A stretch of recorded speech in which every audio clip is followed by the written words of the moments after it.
За, сайн бацгаана уу? За, энэ удаад та бодож байгаа тэр хүнтэйгээ ирээдүйд нийлэх үү үгүй юу гэдгийг харъя гэж бодлоо. За, тэгээд урдынхаараа 3 сонголттой. Эдгээрээс сонголтоо эгээрэй. Сонголтын картуудаа нэг нэгээр нойртуулаад харуулъя.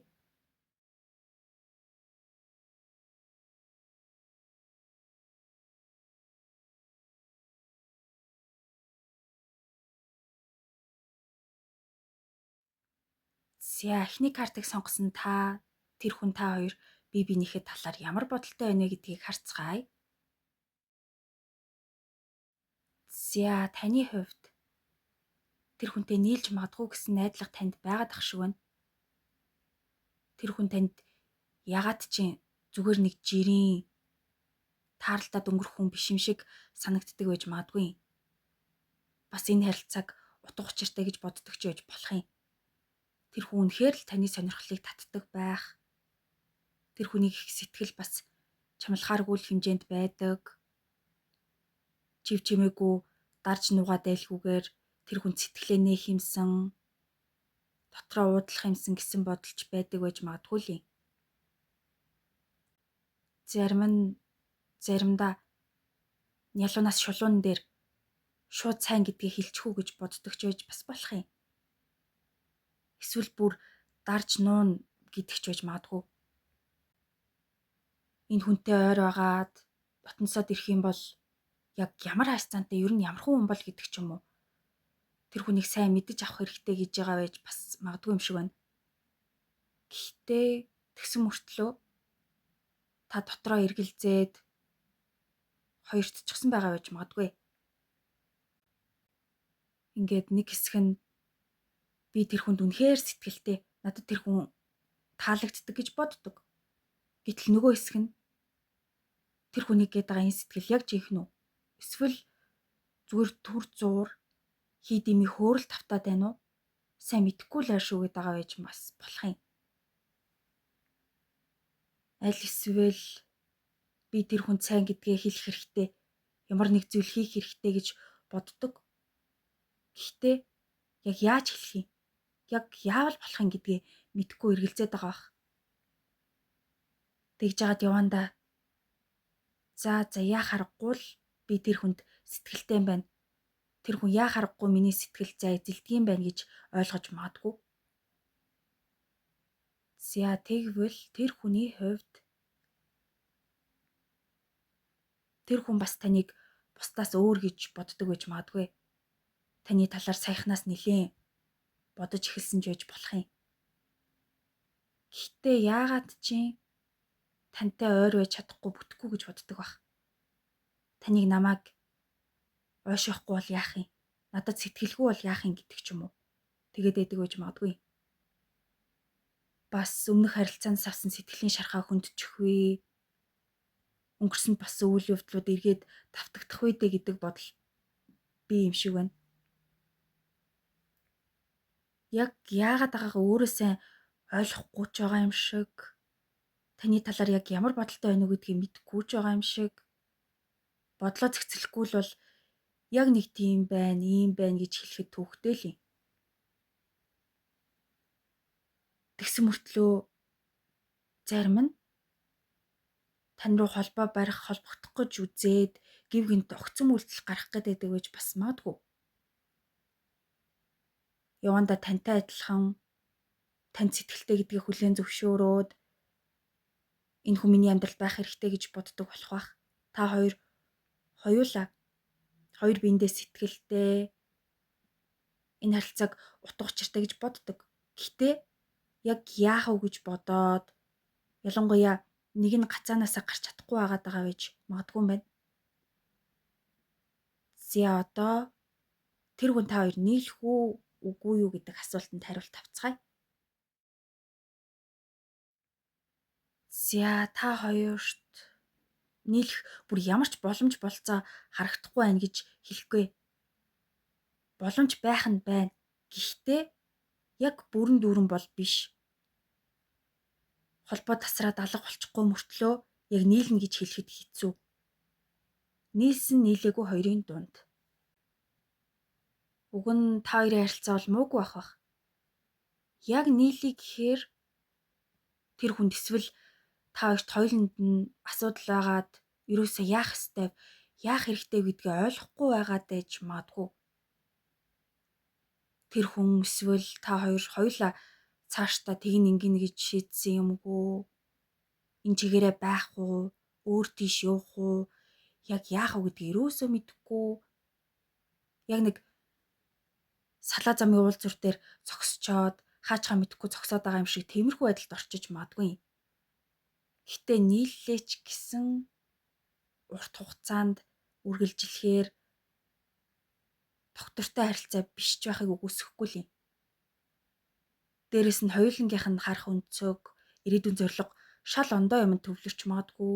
Түүнээсээ болоод за энэ хүн ч надаас шал өөр тис ондоол юм байна л да гэд бүр эцсийн дүндээ бол за өөрийгөө бодъё, өөр юм бодъё гэд явцгааж магадгүй ч юм шиг.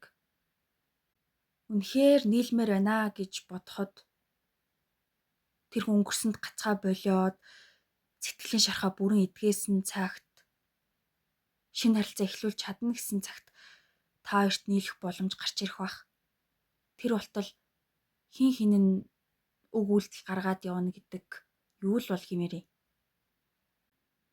Эхлээд бүх хуучин зүйлсээсээ салах хэрэгтэй. Дуусах ёстой зүйлээ дуусгах хэрэгтэй. Ийм байна. За ингээд дараагийн бичлэгээр уулзлаа. Түр баяртай. Баярлалаа. За хоёр дахь картыг сонгосон та болоод тэр хүн та хоёр бие биенийхээ талаар ямар бодолтой байна вэ гэдгийг харъя. За таны хувьд эхэндээ тэр хүнд нэг их ач холбогдол өгдөггүй байсан ч гэсэн яванда тэр хүний талаарх бодол таны санаанд баг багаар газар аваад байгаа байж магадгүй. Зарим нь тэр хүнийхээ талаар нэлээд удаан бодож яваач гэж магадгүй. Та ер нь юу ч болж исэн түргэн зан гарах хэрэггүй. 50 аятуухан л байх хэрэгтэй гэж бодож иж болох юм.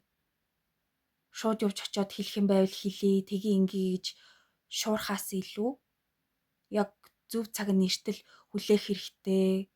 Тэр хүртэл хүлээцтэй бай гэж иж магадгүй. Гэхдээ юу ч болоогүй юм шиг яваад байгаа ч гэсэн та яах ёстой бол гэд санаа зовоод заримдаа шаналдаг, стресстэгч байж магадгүй юм шиг байна. Яг яахаасаа мэдэхгүй байгаагаасаа болоод жаахан ядаргаатай байдалд ордог байж болох юм. Заримийнх нь хувьд яахан тодорхойгүй харилцаа таныг шаналгаж ич магадгүй юм байна.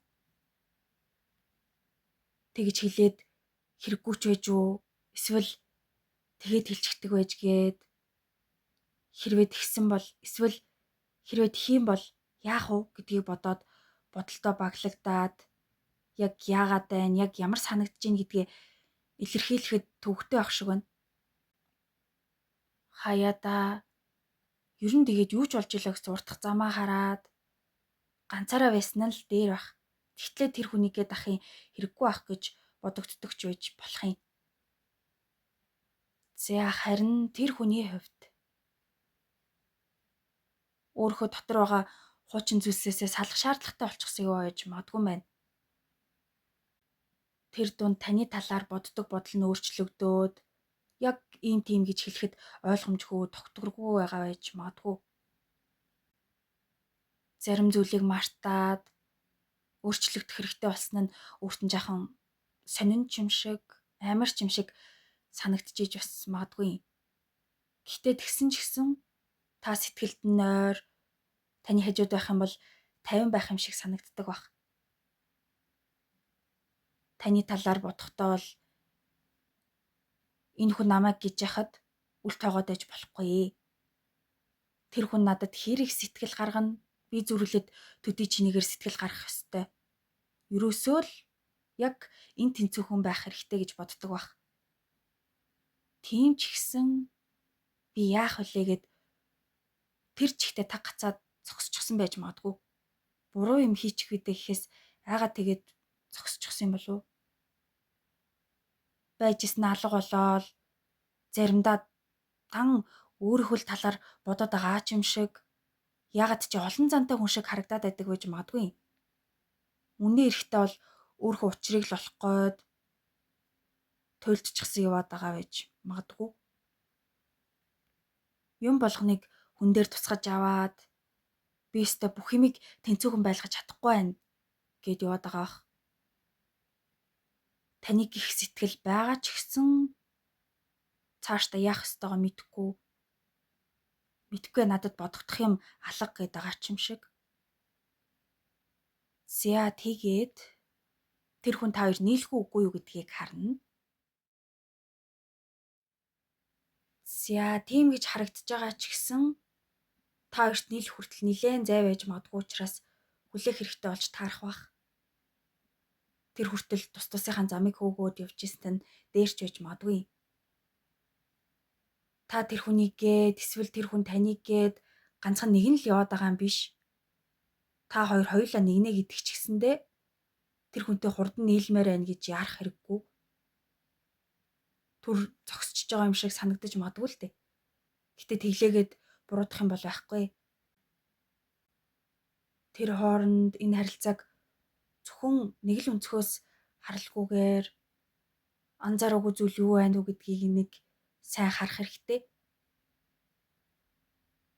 Ярьж хэлмээр зүйл байх юм бол шулуухаа хэлэх хэрэгтэй. Хүн гомдоохгүйгээд үннийг хэлэхгүй яваад байж бас болохгүй бах. Зарим нь яг яах учир нь олдохгүй байсан харилцааныхаа учрыг нь олоод тогтун тайван байдалтай болж эхлэх юм шиг байна. Та хоёр нийллээ гэж бодоход энэ харилцаа удаа үргэлжилж магадгүй. Бас сэтгэл хөдлөлтөй автаал нэг тийм хөөрч гсэн биш, нэлээд амьдралтай бодит байдалтай нийцсэн харилцаатай байхах. Хийх осон юм яриад яг гэдэг аанч ойлгохдохгүй хөнгөмсөг биш. Ерөөсөө л тийм гэсэн бол тийм, үгүй гэсэн бол үгүй гэдэг шулуухан тодорхой байг их бах. Хугацааны хувьд тэр хүн та хоёр хизээ нийлж магадгүй гэхээр бас л хугацаа нэлээд шаардна гэж гарч ирсэн. Та хоёроос шалтгаалсан саад байж магадгүй. Яг хэд хоног хэдэн 7 хоногийн дараа гэж хэлэхгүй. Тэрнээс урт хугацаагаар сараар ч юм уу яригдах болов уу гэж бодож байна. За ингээд дараагийн бичлэгээр уулзлаа. Түр баяртай. Баярлалаа. За 3 дахь картыг сонгосон та мөн тэр хүн та хоёр биенийхээ талаар ямар бодолтой байна гэдгийг харъя. За таны хувьд та дотроо их олон зүйл нууж явдаг байж магадгүй. Гаднаа хизээч хэлж ярьж илэрхийлж байгаагүй юм зөндөө байдаг юм шиг байна. Тэр нь мэдээж таны бодож байгаа тэр хүнтэй холбоотой байх. Тэр хүний талаар та өөрөө ч анзаараагүй олон юм таны дотор байдаг байж болох юм. Сайхнаас та тэр хүний талаар нэлээд боддог болсон байж магадгүй. Заримд нь тэр хүн нь бусад хүмүүсээс нэг л өөр санагддаг ч байж магадгүй. Хичээгээд ч нэмэргүй ах гэж бодхоосоо урьдаад ягаад чинь тэр хүнтэй хамт байх, ирээдүйд нийлэх байх гэдэг бодол байгаад өөртөө ихтэй байгаа юм шиг байна. Цаашид юу болох нь тодорхой биш байдаг. Яадаг юм лээ гэд таг чиг бай гэж бодлогүйгээр юу ч болж исэн би ямар нэг юм хийх ёстой гэж бодож иж бас болох юм. Гэхдээ та юуны туханд төрөлгөө хурдлахаас илүү юу болохыг бас харж л бай гэж ээж магадгүй.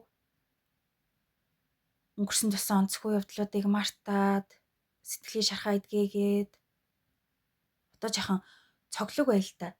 Ямар ч л байсан одоо дахиж харамсаж толгой гудаж явахгүй шүү гэж бодож иж магадгүй.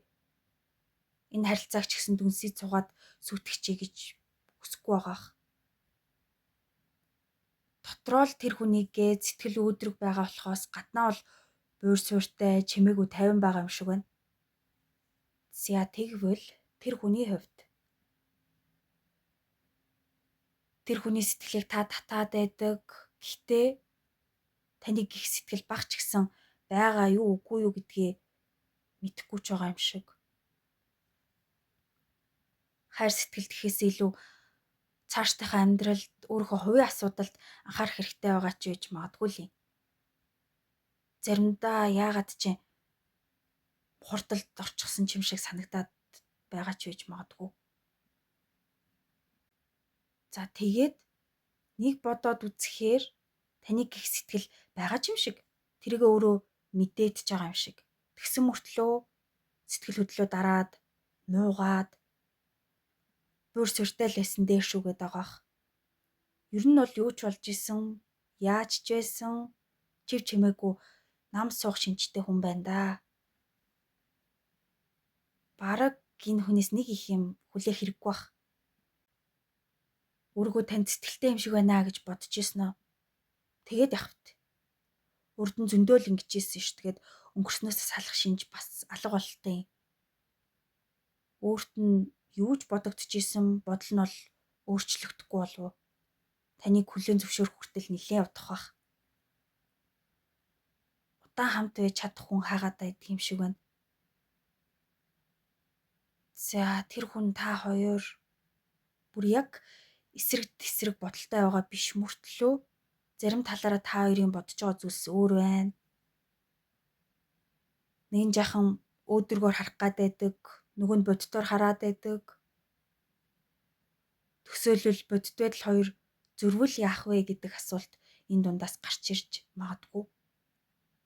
За тэгээд ирээдүйд тэр хүн та хоёр нийлэх үү гэдэг гол асуулт руу оръё. За ер нь бол үгүй гэж хэлэхэр юм байна. Сая ярьсан төсөөлөл бодит байдал хоёр зөрөөд эхэлж магадгүй. Угаасаа өөр тийш өөр өөрсдийнхөө замаар явах хэрэгтэй юм байна. Хин нэг нь амьдралдаа хэрэгтэй өөр зүйлийн араас явах бах. Бүр өөр газар руу ч яваад өгч магадгүй юм. За нийллээ гэж бодоход яг хэвийн харилцаа үргэлжлүүлээд явж чадна гэж хэлэхэд хэцүү л юм. Нэгнээс амархан залхаад сэтгэлийн шарахтай сэтгэл дундуур байсаар байгаа л тарах бах. Үнийг хэлэхэд сэтгэл санаанд үнэхээр төвөгтэй байхаар юм байна. Нэг л тийм тэхгүй бол болохгүй, ингэхгүй бол болохгүй гэд та өөртөө дарамт өгөөд бас би болохгүй байна. Надад асуудал байгаад байна гэдэг ч юм уу. Бодолтой л хүлэгдээд суугаад ээж магадгүй. Ер нь таны бодож ирснээс өөр зүйл таныг хугтаж аваад би чинь шал дэмий юмд найдаад байсан юм байна ш тэгээд итгэл алдрах гэдэг магадгүй юм байна. За гэхдээ ганцхан энэ харилцаа л бүтээг болохоос бусад бүх юм балраа цүүрээд явчихж байгаа гэсэн үг биш штэ. Дараа илүү сайн зүйл тохиолдно. Нэг юм болоо л өнгөрөө үз гэж бодох хэрэгтэй. За ингээд дараагийн бичлэгээр уулзлаа. Түр баяртай. Баярлалаа.